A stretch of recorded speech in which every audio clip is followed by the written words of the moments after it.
The action, drama and excitement of the 2012 Toyota Cape Dealer Rally is presented by Motorsport South Africa and its rally partners Toyota, Volkswagen, Ford and Sasol. No fewer than 5 battles have been fought in 4 different provinces, covering all corners of our country. And after the dust and smoke have settled, a number of dirt road warriors are still standing. But is it slowly turning into a 2-horse race? This is the South African Rally Championship.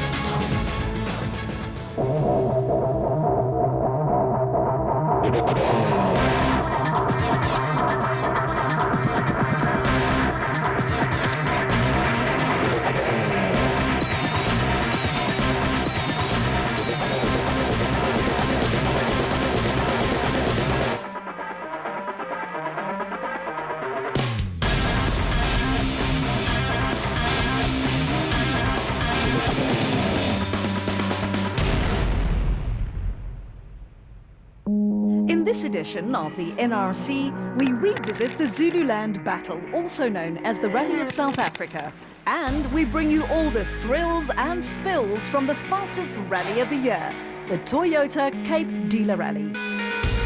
But let's first cast our minds back to the middle of August, when our country's top gravel road warriors descended upon the historic Valley of 1,000 Hills in the heart of Zululand for the new on the calendar Rally South Africa. The event was not only round 5 of the South African Rally Championship, but thanks to the efforts of media moguls Kagiso Media, the Rally South Africa was also a candidate event for inclusion into the coveted World Rally Championship.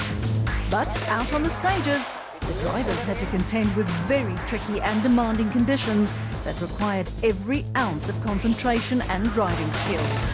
Team Sasol's Marc Cronje had a scary moment early on when he spun his Ford Fiesta, but his speed was such that he still emerged from the battlefield as the overnight leader. Castrol Toyota's Leroy Poulter was in contention early on, but a small mistake saw the talented driver and his car roll down the side of the mountain, fortunately without sustaining any injuries, although the same could not be said of the Castrol Toyota Auris.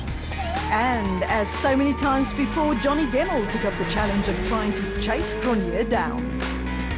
Action on day 2 moved to the forests and plantations in the Richmond area, and soon it became clear that the Rally South Africa was all about the dogfight between the Castrol Toyota of Gemmell and the Sasol Ford of Marc Cronje. Gemmell gave it his usual 110%, but there was simply nothing that he or any of the other competitors could do about the breathtaking speed of Cronje, who cruised to his 3rd victory in 5 events. Veteran driver Jan Habig showed his mettle to climb his way up to the final step of the podium in his Basil Reed Ford Fiesta, ahead of the first of the BP Volkswagen Polos driven by former champion Enzo Kuhn. One of the stars of the event was young Henk Latergan, who was on course for his best ever result while lying 5th overall, but the 18-year-old's challenge came undone on the last gravel stage. So, these are the standings after 5 rounds and with just 3 events of the 2012 South African Rally Championship remaining. Cronje's 3rd victory of the season sees him reclaim the top spot on the championship points table, but only by 1 single point from Johnny Gemmell. Jan Habig is still in 3rd, ahead of John Williams and Charles Wilken. Dutch driver Hans Weiss is the leading BP Volkswagen, ahead of JP Damso, Hein Latergan and Gugu Zulu. Enzo Kuhn rounds off the top 10. To spectators and viewers, it is known as the Toyota Cape Dealer Rally. But to the insiders, it's referred to as the Oeverberg Grand Prix on gravel. And for obvious reasons, as the farmyard roads between the Western Cape towns of Caledon and Rivier Sonder End are notoriously quick. A generous helping of whatever it is that makes a rally driver brave counts for a lot here, as it takes a special kind of person to keep his right foot flat while doing 180 kilometers an hour on a narrow dirt road and flying over blind crests. But before the rally circus moves east from Cape Town, they must go through all the ceremonial start procedures at the Toyota dealership at the Cape Gate Shopping Centre complex in Brackenfell. A perfect opportunity to reflect on the championship so far, as well as the challenge that lies ahead. With 3 wins out of 5 events, Marc Cronje has to be considered the favourite to claim yet another win. I'm really looking forward to it. I mean, we're starting first at on the road at a Toyota event, and it's an achievement for me in its own, so I'm quite pleased about that. But the car feels really good, and we did a lot of work again, and I think we're ready for them. But the evergreen Johnny Gemmell is only 1 point behind. Yeah, it's only 1 point, but 3 events to go, and we're just starting off now this event, a little tarmac stage, and then tomorrow we go out to Caledon. Jan Habig will miss the Toyota Cape Rally as the former 6 times champion is currently in Wales, contesting the Wales Rally Great Britain, the 10th round of the World Rally Championship. With Habig removed from the equation, young John Williams could grab 3rd position on the points log. We plan on pushing really hard on our home event. I'd love to get on the podium here in Cape Town, and I've got a lot of support here, so we're hoping for the best. Charles Wilkin is currently 5th on the points table and will have to fly the flag for sponsors Basil Reed. Hopefully we can have a good clean rally this event and be on the pace. Hans Weiss brings loads of enthusiasm to South Africa, and the Dutch driver has shown his speed on South African roads and will probably be looking forward to the Witwatersrand Grand Prix. Yeah, it's nice, but we must see how far we can come in the rally then, but we must think and finish the rally. I think that's important.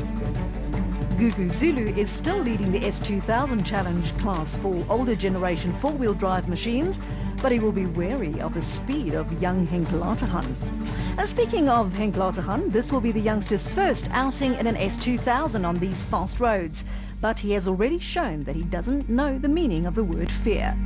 And will this finally be the event where everything keeps going right for the BP Volkswagen squad of Enzo Kuhn, who would like nothing more than to be Toyota on their home event? Very true. Look, it's about time that things turn in our favour. I think our chances are looking a lot better. The team have really put in effort, and we've got a better package at the start of this event. The best package we've had this year.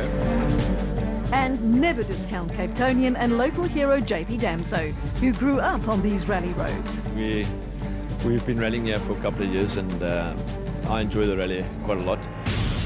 Off to the start of the Toyota Cape Dealer Rally. Stage 1 is only 1 kilometre in length and aimed at providing the thousands of enthusiastic spectators with an opportunity to get really close to the action. But it could also be a track to the drivers. Rallies cannot be won on a short stage like this one, but with lampposts, concrete pavements and even people waiting around every corner, a driver could throw it all away. The lights on the bonnet of the Sasol Ford Fiesta of Marc Cronje and Robin Houghton are the first ones to blind the thousands of spectators at the Cape Gate Shopping Centre. Cronje is also the championship points leader and did not take any risks to set the first benchmark time. Second on the road, the Castrol Toyota main championship rivals Johnny Gemmell and Caroline Swan. Gemmell was well aware that with this being the Toyota Cape Rally, he had additional pressure on his shoulders, but he knows how to cope with pressure, and he sets a time 1.3 seconds quicker than Cronje. Leroy Poulter and Alvin Coetzee in the second Castrol Toyota gave their supporters much to smile about as they set the fastest time yet by going a full 3 seconds faster than their Toyota teammates. Enzo Kuhn and Guy Hodgson are behind the wheel of the first of the BP Volkswagen Polos to take on the Toyota Cape Rally. In the rivalry between motoring giants Toyota and Volkswagen, there's nothing more satisfying than beating your rival on their sponsored event. And Kuhn starts well by setting a time just 1 second slower than that of Poulter. Next up, the second of the BP Volkswagen Polos driven by former champions Ergen Fekken and Pierre Aries. Fekken is normally a master on these short-type spectator stages, but as mentioned, things can go horribly wrong. After a few agonizing seconds, the BP Polo is on its way again, but more than 20 seconds are lost. No such problems for Hans Weiss and Bjorn de Gant in the third of the BP Volkswagen Polos. Weiss is quick on all surfaces and starts his first ever Toyota Cape Dealer Rally by setting the 4th fastest time of all. The 6th car to start the Toyota Cape Dealer Rally is the Sasol Ford of Cape Townians John Williams and Cobus Frey.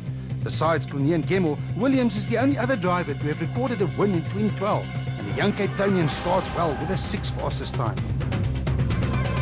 With Jan Habig in Europe contesting the Wales Rally of Great Britain, it's it's up to Charles Wilkin and Greg Godrich to fly the flag for sponsors Basil Reed and Bizarre. Wilkin's time of 1 minute and 4 seconds is less than 3 seconds off the pace and good enough for 5th overall. But behind the big names and the factory cars, it's the Monster Energy Ford of Cape Town-based Dutchmen Sebastian Klaassen and Cindy Harding who surprise us all by setting the fastest time and taking the early rally lead.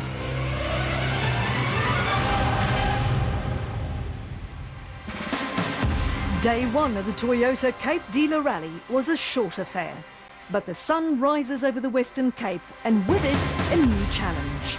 The fast and flowing farmyard roads of the Oeverberg in spring, the same roads that earned this event the nickname the Oeverberg Grand Prix. But before the rally reaches the Oeverberg, the crews first have to face a tough test of forest rallying in the plantations near Grabouw. At 23 kilometers, and with many obstacles along the way, this is the type of stage that can decide the outcome of the entire event. So no chance for the teams to ease into the swing of things or to try and take it easy early on.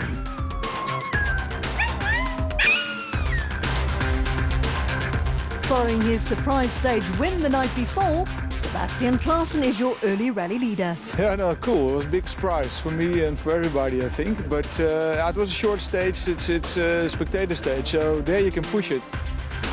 And Hergen Vekken so nearly didn't even make it to Grabouw, following his altercation with a lamppost the night before. We were really lucky. Most of the brunt of the accident was on the Sumpcart, so the Sumpcart took it quite well.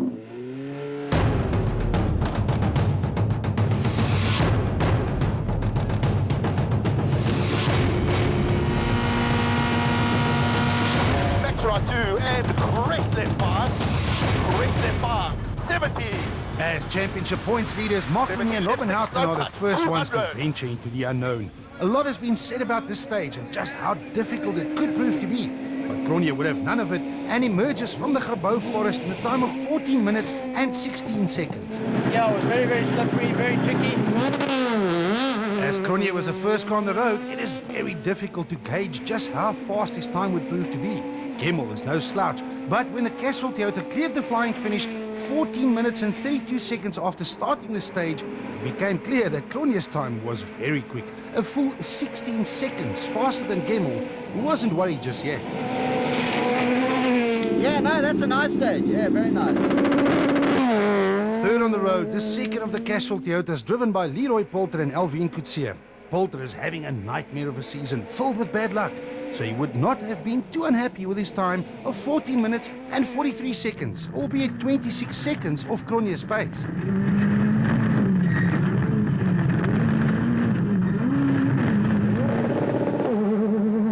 And speaking of bad luck, the BP Volkswagen squad has also endured their fair share of bad luck with the new Polo S2000 rally machine in 2012. Enzo Keane and Guy Hodgson may have lost another 40 seconds to the flying Cronje on this stage, but they were at least still in the fight. I think we treated it cautiously to make sure we come through clean. We didn't take any chances. Maybe a little bit slow, but safe. Hergen Vekken and Pierre Harries were the next ones on the road in another BP Volkswagen Polo. Vekken was able to repair the damaged Polo after his altercation with the lamppost the night before, so the former champion would have been happy to survive stage 2 with the 6th fastest time.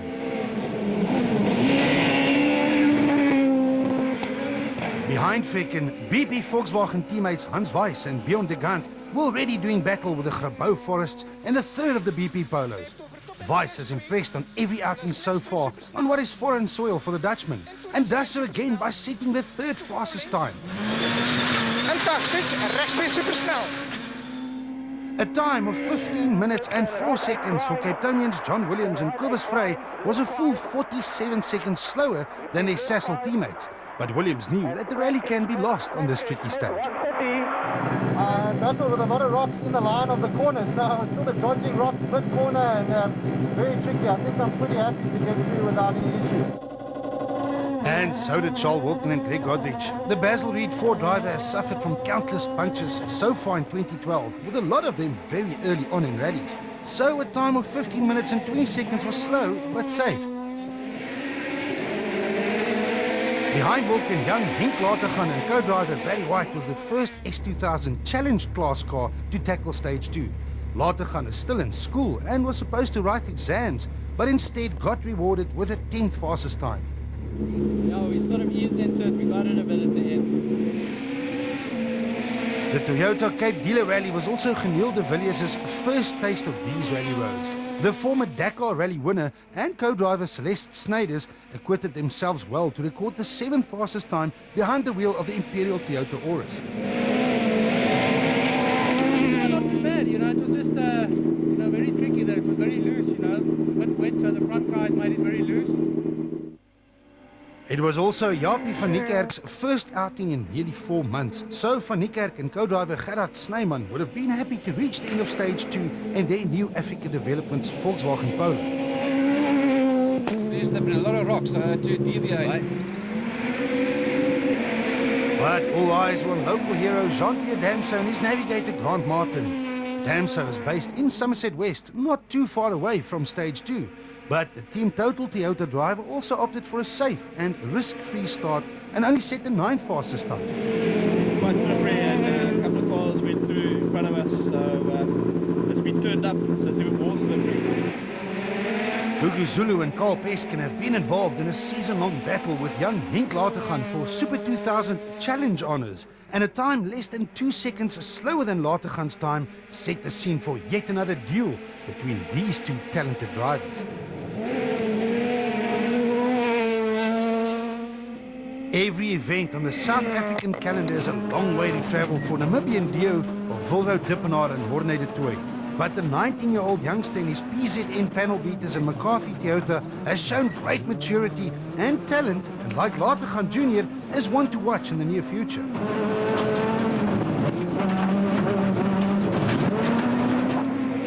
Mohamed Musa and Andre Vermeulen is another pairing who has too often seen the ugly side of Lady Luck so far in 2012. So the Team Total Toyota driver wouldn't have been too unhappy about surviving this tough stage 2, albeit with the 14th fastest time.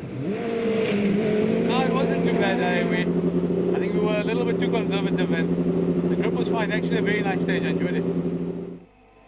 And what about our rally leaders? The Monster Energy Ford of Sebastian Klaasen and Cindy Harding emerged from the Grabouw forests in a time of 15 minutes and 21 seconds. Bingo lost the lead. It was difficult.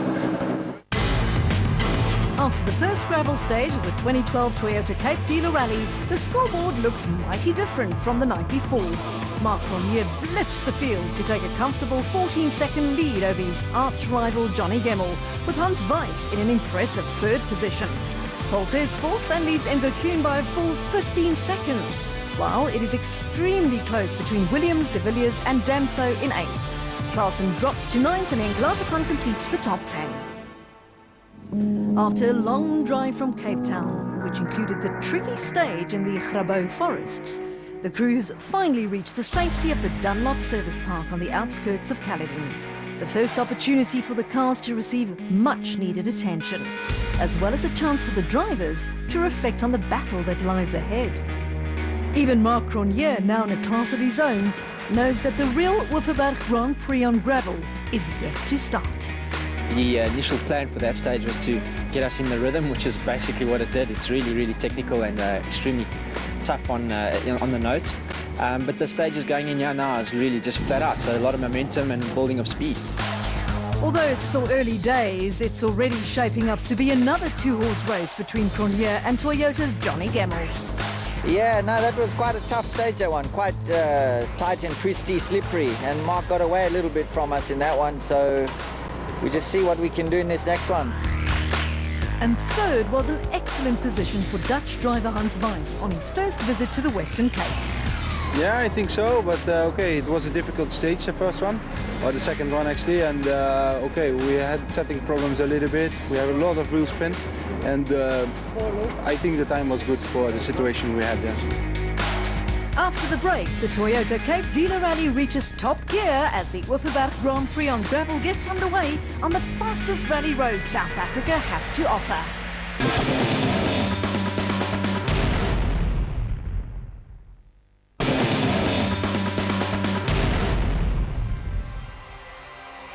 It's already day 2 of the Toyota Cape Dealer Rally. But the real rally on the infamously fast farmland roads of the Oeverberg region is about to start. And surprisingly, there's been no real drama yet, but that is all about to change. The Oeverberg region is spectacular in spring, but the drivers will have no time to admire the scenery, as they will need all of their skills to stay on these roads at speeds of nearly 180 kilometers an hour. Stage 3 at IJsbrandskop is 17 kilometers long, and as with the first stage early in the day, it is Mark Cronje and Robin Houten who have to find their feet first in the Sasol Ford Fiesta. But Cronje only knows one speed, and that is flat out. The Sasol Ford crosses the flying finish in a time of 9 minutes and 16 seconds for an average speed of well over 100 kilometers an hour. Press left 3 in, press left 3 in.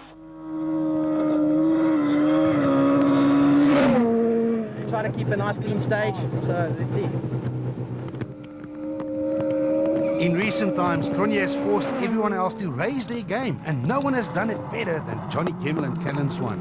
The Castrol Toyota driver knew that he had everything to fight for, but a time of 9 minutes and 28 seconds means another 12 seconds lost to his rival. Is it? Yeah, that's a lot. No, that's a lot.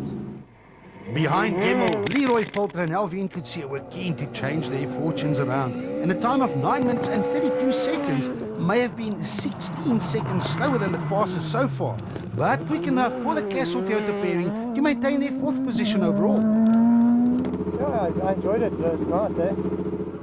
Enzo Keen and Guy Hodgson have been in many important battles before, and this one was no different. The BP Volkswagen Polo used every inch of the road and more to reach the end of stage 3, but something slowed them down. And flat left 4. Flat. Oh, okay. We lost the clutching there, but the rest of the car's good, feeling good. Keen was still in a battle, and so was the second BP Volkswagen Polo driven by Hergen Vekken and Pierre Arries. Vekken was still finding his feet on these fast roads and brought the Polo home with the 8th fastest time. But rhythm is not there yet because of what happened the stage before and the stage before, so not having a good day. The words drama and Hans Weiss are never too far apart, and stage 3 was no different for the Dutch driver and his Belgian co-driver Bjorn de Gaan. Weiss really made his intentions clear by setting the 2nd fastest time of all, which propelled him into 2nd position overall, and that despite picking up a puncture near the end of this very fast stage. Ah, we had a puncture. So behind Weiss, John Williams and Clovis Frey were now getting to grips with the Overberg rally roads. Split times throughout the stage showed that Williams was on course to record a competitive time. But the Sasol Ford loses grip with terra firma through the big water splash and spins out of control. We didn't listen to Leon there on the notes. We kept our foot flat through there, and we got a bit of a tank slapper, went through the bushes here, but I think we'll just get out clean. It should be fine. Good to go. Charles Wilkin and Greg Godridge were behind the wheel of the 8th car on the road. Wilkin was looking forward to stretch the legs of the Basil Reed Ford Fiesta. But after reaching top speeds of around 180 kilometers an hour, one also needs good brakes to slow you down for the corners, something which Wilkin did not have. These fast gravel roads were new to both Geniel de Villiers and Celeste Snyders. But de Villiers is an accomplished motorsportsman for a reason and crossed the flying finish in the 6th fastest time. It was also quick enough to climb to 6 on the overall leaderboard. A good event so far for the Imperial Toyota driver. And finally, the chance that JP Damso and Grant Martin were waiting for. On stage 3, the son of rally legend Serge Damso gave his Team Total Toyota free reins, and it showed as he set the 7th fastest time. Damso's Team Total Toyota teammates Mohamed Musa and Andre Vermeulen were not so fortunate. The Tsenin-based businessman is a tough competitor, but the engine underneath the bonnet of his Total Toyota Auris was taking too much punishment, forcing Musa to lose valuable time with a misfiring engine. Someone who did manage to break into the overall top 10 after stage 4 was Gugu Zulu and co-driver Carl Peskin, but it was not without its fair share of drama. The intercom system inside the BP Polo failed, leaving Peskin to revert to good old sign language, not what you want when driving over blind crests at full tilt. And as expected, the fight for S2000 Challenge honours was a tight one between Zulu and his young rival Henk Latergan. the Q8 Oils Volkswagen Polo driver managed to stay ahead of the more experienced Zulu after stage 4, but only by a small margin of just 2.7 seconds. There was no chance to service the cars in between stages 3 and 4, which meant that Charles Wilken and Greg Godrich still had no or very little brakes inside the cockpit of the Basil Reed Ford Fiesta. Wilken only managed an unaccustomed 10th fastest time on stage 4 to maintain a position in the overall top 10, but he now had a number of drivers breathing down his neck. Hergen Vekken and Pierre Harries were still determined to make up some of the more than 20 seconds they lost on the opening stage. And on stage 4, he set the 5th fastest time of all to move up into 7th position. Vekken was now also hot on the heels of the Sasol Ford Fiesta of John Williams and Cobus Frey, who lost around 5 seconds to the BP Polo on this stage. The difference after stage 4 was now just 8 seconds, but still in favour of Williams, who occupied 6th. And another steady performance by Geniel de Villiers and Celeste Snyders on the fast 21 kilometers of stage 4 saw the Imperial Toyota driver gain another position. De Villiers was now up to 5th, and what was proving to be one of his best outings since returning to special stage rallying earlier in 2012. But besides de Villiers, local hero JP Damso was now the man on the move. The Team Total Toyota driver started stage 4 in 8th position, but a very good time on stage 4, combined with the misfortunes of a few other drivers still to come, saw the Cape Townian climb the leaderboard all the way up into 4th position. The 4th position, now occupied by Damso, previously belonged to Castrol Toyota's Leroy Poulter and Alvin Coetzee. But the talented driver's nightmare season continued when he failed to reach the end of the stage. I don't know what to say actually. I think this was just a bit bad luck, mechanical failure there. Hans Weiss and Bjorn de Gant were impressive on the first few stages of day 2 as they climbed to 2nd position overall. The Dutch driver is very exciting to watch, and he was now determined to chase after rally leader Marc Ronier. But something is clearly wrong as the BP Volkswagen Polo slowly grinds to a halt. What a disappointing end to a rally that promised so much for the Dutchman. I don't know what happened, or maybe some fuel was leaking in the exhaust, I don't know what, but it's like that. With Weiss removed from the action, Enzo Keen and Guy Hodgson moved up a position in the sister BP Volkswagen Polo. The performance by Weiss and the current 3rd position, now occupied by Keen, was encouraging for the Volkswagen squad, who have struggled with teething problems so far in 2012. Weiss's demise also meant that the two-way battle between Johnny Gemmel and Marc Ronier could continue, as Gemmel and Callan Swan regained 2nd position. Gemmel knew that he could not allow Ronier to get too far ahead, and on stage 4, the Castrol Toyota driver really put his head down to record the fastest time of all. But Marc Ronier and Robin Houghton's lead was not threatened yet. Although Gemmel won the stage, it was only by less than 4 seconds, so the Sasol Ford Fiesta still emerged as the overall leader by a full 22 seconds. The Oeverberg Grand Prix is now well underway, and unfortunately for Leroy Poulter and Hans Weiss, their names disappear from the leaderboard. At the top, it is still Marc Ronier who leads the way over Johnny Gemmel, with Enzo Kuhn now in 3rd. Damso is up all the way to 4th, ahead of Geniel de Villiers and John Williams. Vekken leads Wilken by 21 seconds, while the S2000 Challenge battle between Lategan and Zulu rounds off the overall top 10. The Dunlop Service Park has now moved to around 40 kilometers east of Caledon, where the crews are frantically doing repairs. Ronier is still leading Gemmel by what could prove to be a comfortable margin, and with both Weiss and Poulter removed from the equation, Enzo Kuhn now fills the final podium position. So we're just hanging in there. We're not pushing very hard.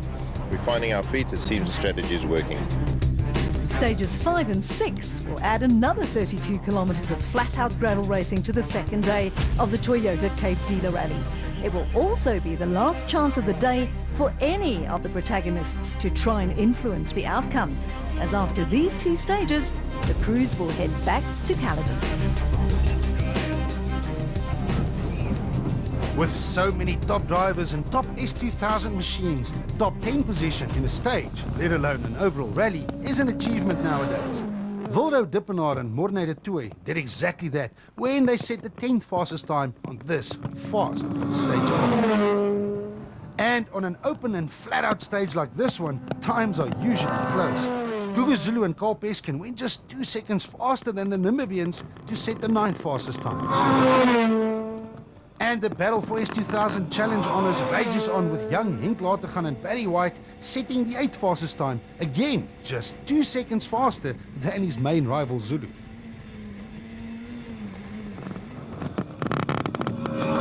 Fekken and Pierre Arries, and one of the only 2 remaining BP Polos, were 7th quickest as they slowly crawled their way back up the leaderboard. Fekken's next target was none other than the Total Toyota of JP Damso and Grant Martin.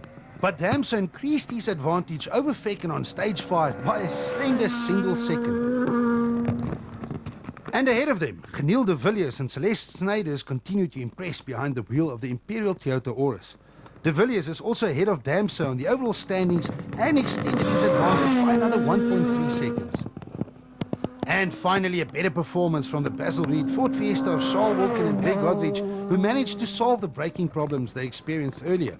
Wilkin set the 4th fastest time of all, but still had a lot to do to improve his overall position. Enzo Keane and Guy Hodgson have now settled into 3rd position by also setting the 3rd fastest time on this fast stage. The BP Polo was only 0.2 of a second faster than Wilkin, but it was exactly what he needed to consolidate his position on the overall standings. The battle for stage honours was once again contested by the same 2 names that also appeared at the very top of the leaderboard. Johnny Gemmell knew that he could not afford to let Mark Renier get away any further, as the gap between them was already 22 seconds. Gemmell crossed the flying finish of the 15-kilometre stage in just 6 minutes and 37.3 seconds. That is an average speed of well over 120 kilometers per hour. But Cronje is clearly in the zone and pushes equally hard, knowing that this is how you win rallies. The flying finish is fast approaching. The time to beat is 6 minutes and 37.3 seconds.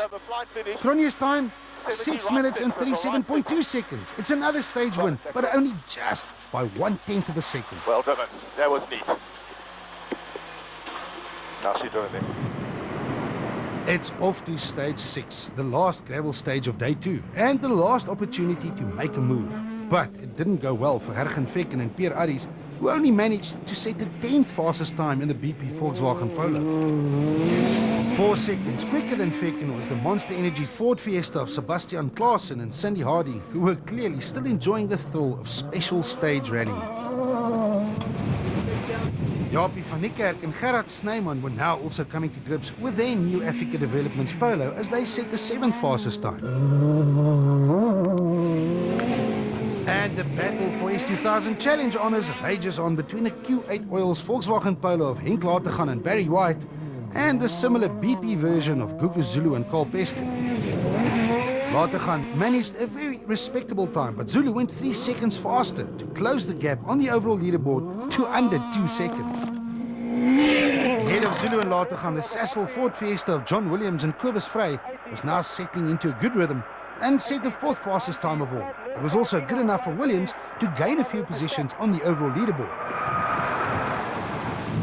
And speaking of gaining a few positions, the 3rd fastest time on stage 6 also moved JP Damso and Grant Martin up a few positions. The Team Total Toyota driver completed the day's gravel racing in a very credible 3rd overall. Like Damso, Charles Wilkin and Greg Godrich also decided that now was the time to make their move. With the Basil Reed Fiesta now in good shape, Wilkin set the 2nd fastest time of all to jump from 8th to 5th on the overall standings. Enzo Keane and Guy Hodgson don't need any invitations to join a rally fight. And on stage 6, the former champion made his intentions very clear. The BP Volkswagen Polo reached the end with the fastest time of all, something that would do his rally aspirations no harm at all.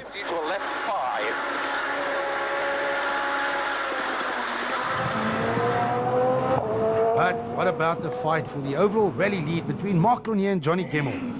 Gemmell has managed to settle the ship by not letting Cronje get further away over the last 2 stages. But split times indicated that the Castrol Toyota had a problem. Yes, a time of 9 minutes and 14 seconds was a full 33 seconds slower than Keen's stage winning time. And we had no power steering from 2Ks into the stage, so it was quite a problem. With Gemmell losing precious time, the door was wide open for Marc Cronje to extend his lead. This is maximum speed for the Sasol Ford Fiesta, but a big moment as he hits the gate on the inside. They have no choice but to stop and change the deflated wheel, but the lead of the rally in more than 2 minutes lost.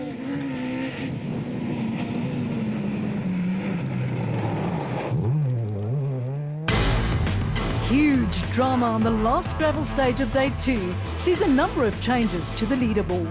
Marc Cronje loses more than 2 minutes and drops from 1st to 6th, while Gemmell is your new leader. Kuhn, however, is only 16 seconds behind, while Damso, Williams and Wilken all gain positions. De Villiers drops a few spots, while less than 2 seconds separate Lateghan and Zulu in 9th and 10th, respectively. Marc Cronje just lost the lead of the Toyota Cape Dealer Rally. Will Gemmell hang on to his advantage? Will Kuhn record his best result of the year? And how far up the leaderboard can Cronje recover? Join us after the break.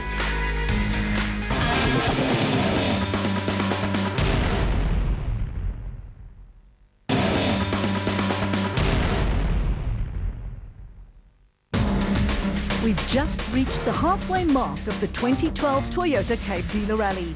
And we've also just seen how the rally was turned on its head as the fast farmland roads have just claimed an important victim. Marc Cronje was in a class of his own, but the Sasol Ford driver just lost more than 2 minutes. We miswrote the notes and we sort of ended up in the fence, and that was it. We broke a wheel, so we had to stop and change it. Cronje's tumble down the leaderboard elevated local hero JP Damso to 3rd. We'll see how many we can keep behind us, but I don't know how much further we're going to go forward. And 2nd is the best position that Enzo Kuhn has found himself in for many rallies. The achievable goal is to get on the podium, but you know, we're there, we're waiting for a mistake. Never say no for a win. And up to now, Johnny Gemmell was the hunter, but as the leader, he will now be the hunted. Yeah, no, we're leading. I'd rather be here than 17 behind, so no, we're pretty happy. Gravel road racing for the day is now a thing of the past, but the crews will have to contest one more spectator stage before calling it a day. Only split seconds normally separate a number of top drivers on a stage like this one, and this was no different, with JP Damso, his team Total Toyota, and the BP Volkswagen Polo of Herg and Vecken setting identical times of 1 minute and 9.3 seconds.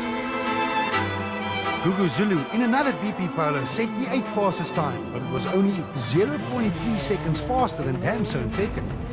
The gap between Zulu and Charles Wilken in the Basil Reed Ford, who set the 7th fastest time, was even less, 0.1 second.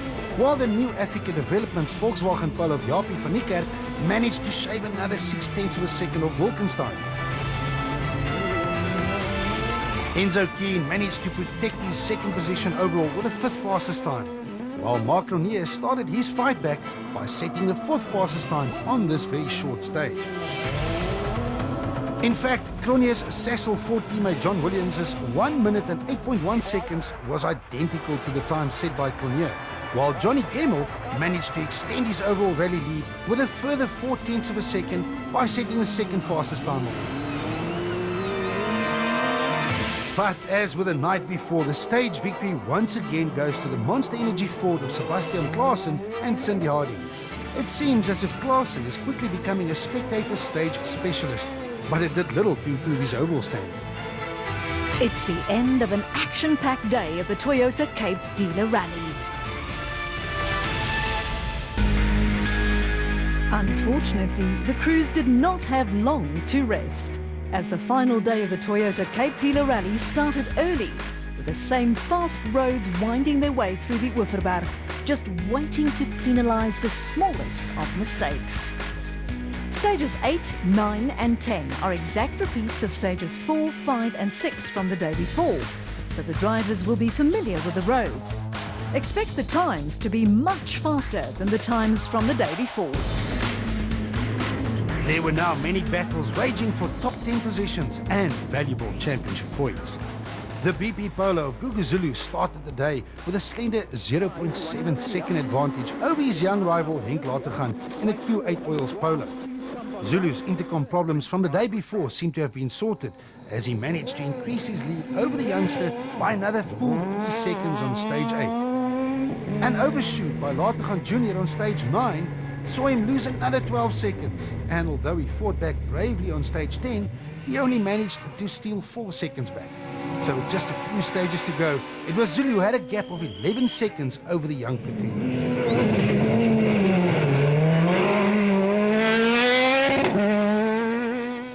Former double champions Hergen Fekken and Pierre Arries were in very unfamiliar territory. The BP Volkswagen driver was battling a bad dose of flu during Friday, and not having a clear head is most definitely not what you need on these roads. Fekken felt much better on Saturday and set out to climb as high up the leaderboard as possible. But with everyone else also driving like crazy, and to try and achieve a good result, the former champion had to be content with 8th position with only a few stages remaining.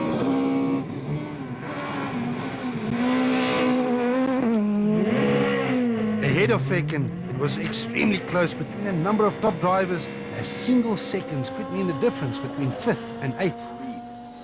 Charles Wilken and Greg Godrich started the day in 5th position, just 2 seconds behind 4th. The Basil Reed Fiesta driver showed good pace towards the end of the previous day and set out to improve on the standings. But a misfire under the bonnet quickly put an end to any aspirations he had of a good finish. With not having all the Fiesta's power available, Wilken dropped from 5th to 8th after stage 8, but recovered to 7th position after the end of stage 10.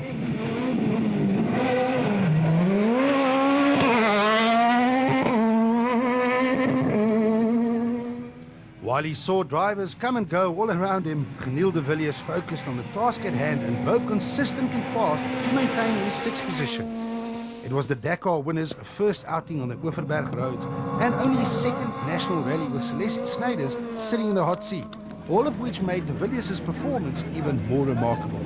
And it's exactly this type of consistency and ability to not make mistakes which makes de Villiers such a formidable competitor, especially on the Dakar rally. But what about the battle for the coveted podium positions? JP Damse and Grant Martin started the day in 3rd position in their team Total Toyota, but with a very determined John Williams and Cobus Frey in hot pursuit. The Sassel Ford of Williams was very quick on the day's opening stage, eating into Damse's advantage by a full 13 seconds. The gap was down to just 4 seconds. And on the very fast stage 9, Williams finally reeled in his rival when he managed to beat him by another 7 seconds. There was nothing that local hero Damse could do, as he lost another 7 seconds to the Flying Fiesta on stage 10 to trail the young Cape Townian by nearly 10 seconds, and that with only a few stages to go. It was a brave performance by both these talented drivers, but the Sassel Ford of Williams was simply too fast for the Total Toyota, and Damse had to concede defeat in this battle between himself and his fellow Cape Townian.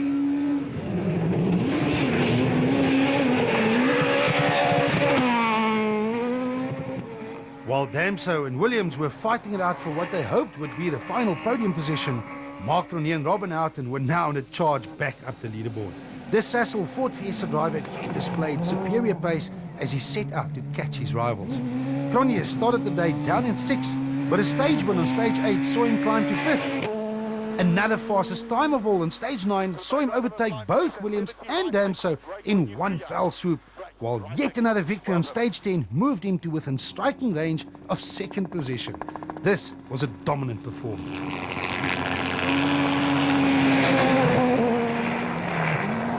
Enzo Keen and Guy Hodgson now had it all to do. The gap between their BP Volkswagen Polo and the leading Castrol Toyota of Johnny Gemmell may have been a bridge too far, so the former double champion decided on protecting his 2nd position instead. 2nd is also the best position for the new BP Polo in 2012, and Keen had clear instructions from his team bosses to not throw it away. He did not make any mistakes, but he now had to have eyes on the back of his head to keep track of Cronje, who was closing him, and fast. With a very comfortable gap of 17 seconds at the start of the day, everyone was expecting Johnny Gemmell and Callan Swan to take it easy. But Johnny Nitro, as he is called by his loyal technicians, only knows one speed. Cronje may have won all 3 of the morning stages, but Gemmell set the 2nd fastest time on all 3 accounts. and in the process managed to increase his lead over second-placed man Enzo Klein from 17 to 41 seconds. This was looking good for the Castrol Toyota driver to achieve one of the ultimate feats in South African rallying, that is, to win your sponsors event. Johnny Gemmell increases his advantage at the top of the leaderboard over Enzo Kuhn to 41 seconds. But the man on the move is Marc Cronje, who climbs from 6th to 3rd. Damso drops 2 places, while De Villiers maintains his 6th position ahead of Vulcan, Fecken, and the battle between Zulu and Lateghan. This is the final few kilometres of the Fiat Oeverberg Grand Prix, stages 11 and 12, the same stages that will decide the outcome of the event. Marc Cronje is gaining ground, but only a few stage kilometres remain. Unfortunately, with this rally, it's very, very fast, so it's difficult to take sort of serious time. But at the end of the day, I've got to be grateful with where I am at the moment, so I am. And with so few kilometres to go, Johnny Gemmell is looking good to break the sponsors' curse. For now, it looks all right for us, and just 2 stages to go and a little short Mickey Mouse one, and it's over. Behind the overall fight for podium positions and the victory, a number of top drivers were having their own fight with the Oeverberg, the stopwatch, and each other. Both the Castrol Toyota of Leroy Poulter and Elvin Coetzee and the BP Volkswagen Polo of Hans Weiss and Bjorn de Gant were forced to retire on day 1. But opted to make use of the Super Rally system, which allows a competitor to re-enter on the following day, but with severe time penalties. With these penalties, they will always be out of contention, but it provides them with a great opportunity to do real-life testing. And both Volkswagen and Toyota would have been very pleased with the pace they had on the final day. After calling it a day due to engine trouble on the day before, Mohamed Musa and Andre Vermeulen also re-entered on day 2. This was made possible thanks to the efforts of their service crew who replaced the engine underneath the bonnet of the Team Total Toyota Auris overnight. And like Poulter and Weiss, Musa would have been encouraged by his speed on the final day.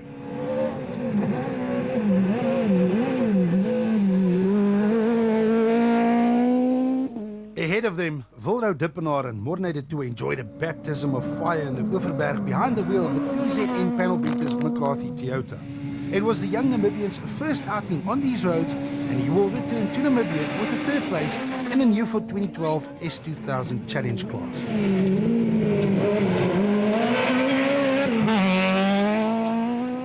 Ahead of Dippenaar, Japie van Niekerk and Gerard Snyman made a welcome return to rallying in their new Africa Developments Volkswagen Polo.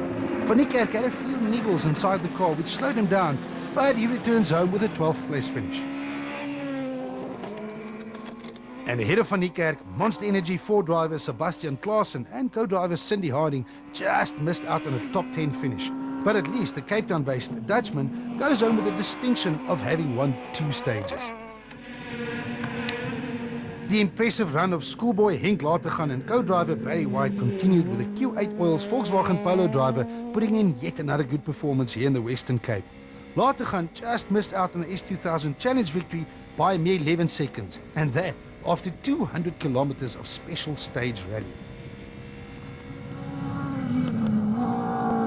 The reason for Lateghan's loss was nothing else than the sheer speed and determination of Gugu Zulu and Carl Peskin in the BP Volkswagen Polo. The fight between these 2 talented drivers has been one of the highlights of the 2012 season, and on this occasion it is Zulu who records another challenge win, and 9th overall. Charles Wilken and Greg Godrich had the pace to fight for a podium position, but mechanical niggles prevented them from doing so. The Basil Reed Ford Fiesta drivers started the final day within striking distance of a podium, but they slid down the leaderboard to an eventual 8th place finish. Reaching the end of the very tough and demanding Toyota Cape Dealer Rally was none other than Mr. Consistent, Geniel de Villiers and his new navigator Celeste Snyders. The Imperial Toyota driver is still getting used to conditions that are very different from what he is more used to on the Dakar, but he will have a few other drivers worried with his speed and his 7th place finish.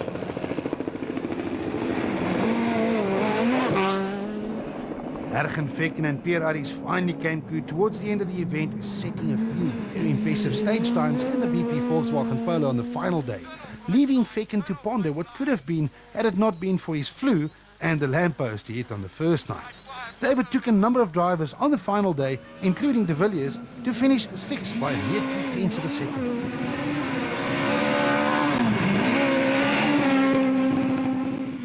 Fifth might have been a little disappointing for hometown hero JP Damso and Grant Martin, especially after starting the final day in third. But the Team Total Toyota driver gave an excellent account of himself and was probably not too unhappy with his 5th position, his best since the Gauteng rally more than 3 months ago.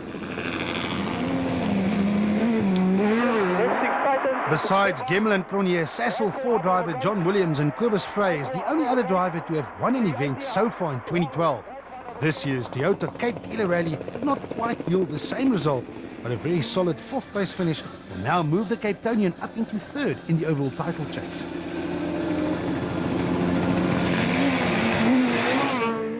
But the all-important matter of who claims what step on the podium still had to be decided. Mark Cronje and Robin Houghton looked like sure winners just 24 hours earlier, but the Sassel Ford lost time after hitting a gate. Since then, Cronje has been on a mission, winning every single stage of the final day. With just 15 kilometers of stage distance to go, Cronje was still nearly 20 seconds behind second place. But another blistering time on the last gravel stage saw him get to within just 5.5 seconds, and that of second position. The second position in question belonged to none other than Enzo Keen and Guy Hodgson. The BP Volkswagen team has endured a tough season so far with a brand new car that was built just a few months ago. But finally, the new Polo showed its true colors and allowed Keen to fight for podium positions like he has done so many times before. Cronje got mighty close in the end, but Keen is an old hand at rallying and will tell you that he managed his pace perfectly without taking any risks. The former champion was on course to record Volkswagen's best result for 2012. But as they say, there can be only one winner. And it doesn't happen very often that a driver wins his sponsor's own event. It adds extra pressure to a driver, but Johnny Gemmel, or Johnny Nitro, is immune to pressure. Together with Callan Swan, the Castrol Toyota driver simply kept his head down and drove his socks off to not only set very fast times, but without making any mistakes. And that is how you win rallies. Gemmel completed the day's gravel action with a more than healthy 45-second advantage, and an emphatic victory was now just inches away.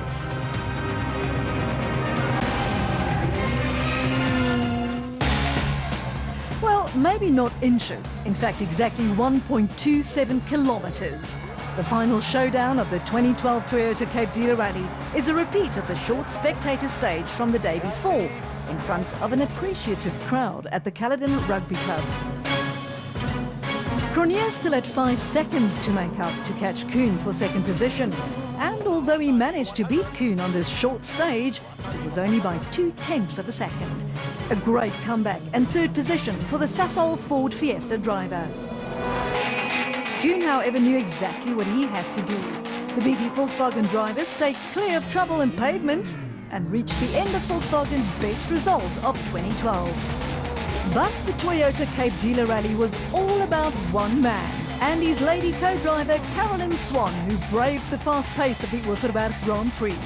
Johnny Gemmel completes the final stage to claim an emphatic victory on Toyota's own event. In the end, 45 seconds separated Gemmel from second place Kuhn after nearly 200 kilometers of flat-out gravel racing. Cronje did exceptionally well to climb to third, with his Sasol teammate Williams claiming fourth. Local man Damso took fifth ahead of Fecken and a steady De Villiers. Wilken, Zulu and Lategan made up the top 10. He was the fastest over the 3-day Toyota Cape Dealer Rally, but Mark Cronje had no choice but to settle for third. Yeah, I'm happy to come back with the third and taking the points forward. The nice thing is that I think we showed that we've got a fair amount of pace, and we proved that in the last race and we carried that momentum forward. Second position is the best result so far for both Enzo Kuhn and his BP Volkswagen team in 2012. It's great to be here with the team, and you know, we're all a big family and we all share the result. So it's stunning for me. And a dream come true for Johnny Gemmell to not only win Toyota's event, but to also reclaim the top spot on the championship points log. And now we're leading. We came to this event trailing by a point. Now we're ahead by 5 points, I think it is. So no, things are good. Looking forward to the next one. The 2012 South African Rally Championship now reaches its final stretch as just 2 rounds remain. The penultimate battlefield will be the bushveld of the Limpopo province when the rally circus hits the city of Polokwane. It's now a 2-horse race. So who will come out on top? See you in Polokwane on the 6th and 7th of October. The action, drama and excitement of the 2012 Volkswagen Rally was presented by Motorsport South Africa and its rally partners Toyota, Volkswagen, Ford and Sasol.